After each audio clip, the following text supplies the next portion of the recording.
સારું થયું બેટા તું આવી ગયો. કેવો રહ્યો આજનો કોલેજનો દિવસ? અરે ભગવાન, આ છોકરો જ્યારે હોય ત્યારે ફોન ફોન ફોન. જ્યારથી એના બાપા એને ફોન લઈ દીધો છે ને ત્યારથી ફોનમાં જ પડ્યો હોય. એના પપ્પા ના આવે એટલે વાત કરું એની. Hi guys. ના ના એવું કાંઈ નથી ભાઈ. અરે ફોન છે આપણી પાસે તો આખો દિવસ ભાઈ એકવાર ઇન્સ્ટામાં તો લાઈવ થવાનું જો. હા પેલા લેટ કર ને.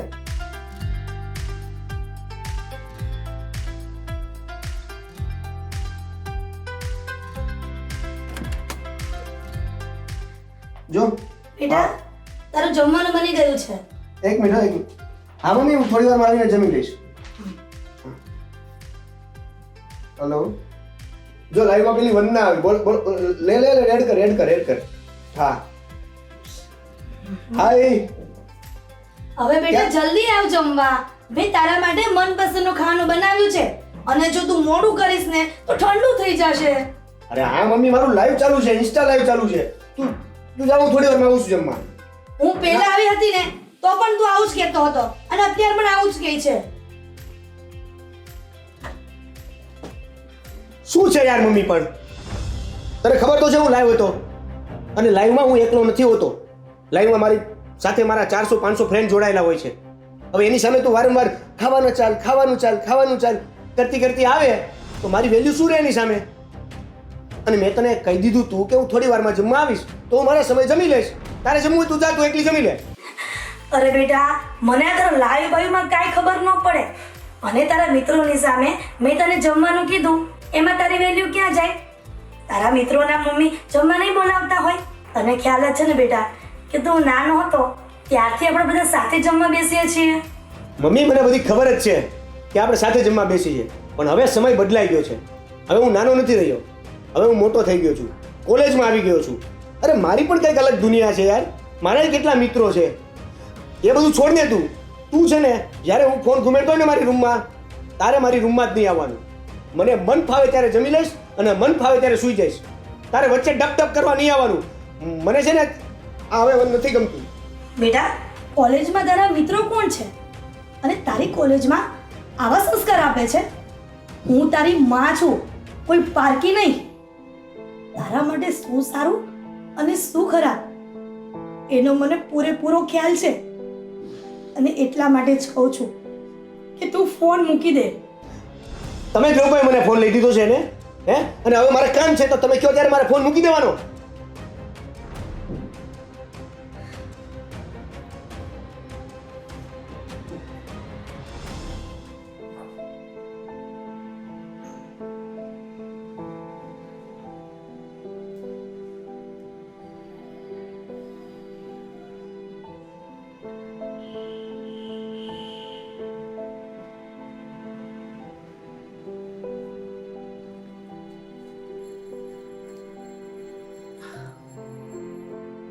હલો વિરાટના પપ્પા, તમે જલ્દી ઘરે આવો ને.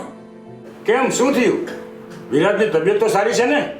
એની તબિયત તો સારી છે પણ મને કઈ સમજાતું નથી.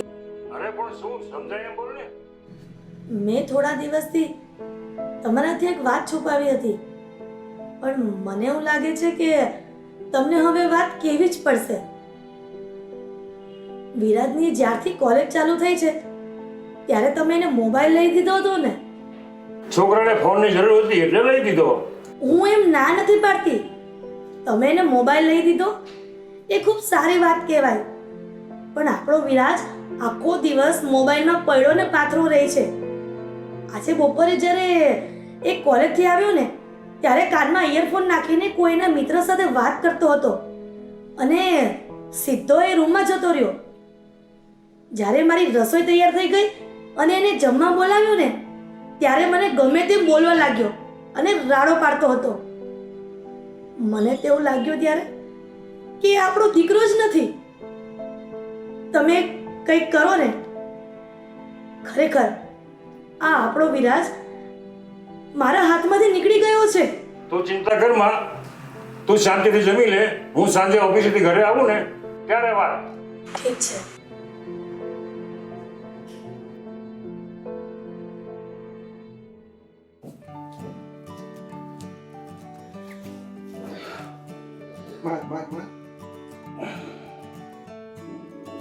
વિરાજ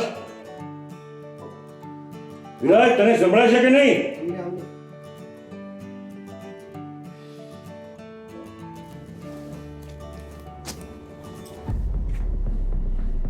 શું થયું પપ્પા? અરે તને 10 મિનિટથી બોલાવું છું, ધ્યાન છે કે નહીં? પપ્પા ઓફિસેથી આવે, પાણી બાણે દેવાની ખબર પડે છે કે નહીં? પપ્પા હું ગેમ રમતો હતો, તમારા લીધે આઉટ થઈ ગયો. સાલા હું ભાષણ કરી રહ્યો છું, તને કેમ નહીં પડી છે? આજે બપોરે તારા મમ્મીનો ફોન આવ્યો અને કહેતા હતા કે વિરાજ આખો દી ફોનમાં જ પીડ્યો રહે છે. બોલાવ એટલે સીધા વળકા જ નાખે છે. પણ પપ્પા જ્યારે હું લાઈવ થઈ રહ્યો હતો. અને એ બધું તે લેવા ગયું, તારા માટે લાઈવ મહત્વનું છે એમ ને? હું થોડા દિવસથી નોટિસ કરી રહ્યો છું, હું જ્યારે જઉં ત્યારે તું ફોનમાં જ પડેલો હોય છે. તારું આ બધું વધારે દિવસ ચાલશે ને તો ફોન લઈ લઈશ. મમ્મી ખાવા બોલાવે એટલે ખાવા બેસી જવાનું. પપ્પા તમે તો રહેવા જ દો, તમારે હવે આખો દિવસ ઓફિસે જતું રહેવાનું હોય અને મારે આખો દી ભણવાનું હોય, કોલેજ જવાનું હોય, તો મારે મારો ફોન નહીં વાપરવાનો, મારે ગેમ નહીં રમવાની. અને મમ્મીને તો મેં કીધું જ છે કે મને ફાવશે ત્યારે હું જમી લઈશ. તને તો ખબર જ છે ને કે આપણા ઘરમાં અલગ અલગ જમવાની સિસ્ટમ નથી. અરે પપ્પા સિસ્ટમ ના હોય ને તો સિસ્ટમ રાખો. હવે હું મોટો થઈ ગયો છું, કોલેજ જાઉં છું અને મારે છે ને અઢળક મિત્રો હોય છે, મારે એને સમય આપવાનો હોય છે. કેમ કે છે ને કાંઈક કામ હશે ને તો મારા મિત્રો કામ આવશે, બીજા કોઈ નહીં. અને તમે પણ શું આવતાની સાથે આની સાથે માથાકૂટ ચાલુ કરી દીધી? ઓફિસથી થાકીને આવ્યા છો ને તો ફ્રેશ થઈ જાઓ અને જમવા બેસી જાઓ. આની પાછળ તમે પોતાનું મગજ ખરાબ ન કરો.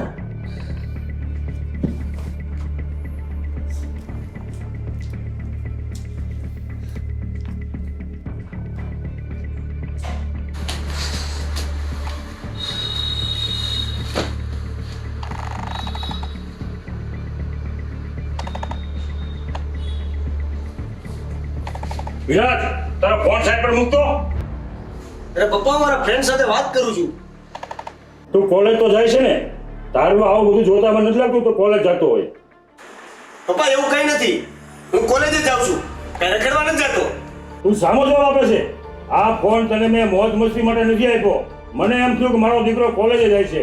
હવે કાલથી આ ફોન તારી પાસે ન હોવો જોઈએ, ઘરે મૂકી જજે. પણ પપ્પા પછી હું હા ખબર છે, તારે ફોનની જરૂર પડે ને તો આ તારા મમ્મીનો ફોન લઈ જજે અને આ ફોન ઘરે મૂકતો જજે. પણ પપ્પા હું શું કહું છું કે બસ વિરાજ, તારા મોઢામાંથી એક પણ શબ્દ નીકળવો ન જોઈએ. છાનો મનો જમીન હોઈ જા.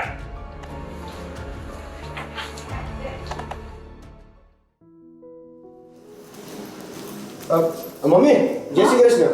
જય શ્રી કૃષ્ણ બેટા. કોલેજ જાઉં છું. ચાલો બેટા, ધ્યાન રાખીને જાજો. હા મમ્મી હું શું કહું છું, મને મારો ફોન આપી દે ને, મારે જરૂર છે.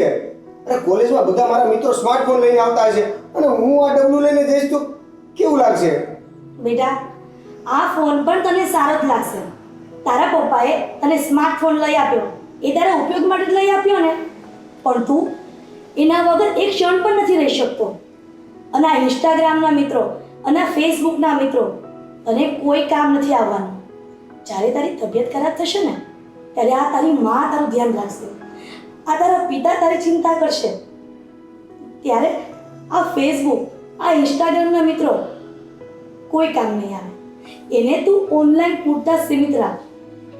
એના કારણે આપણા પરિવારના કોઈ પણ વ્યક્તિને ઠોકર ન મળે.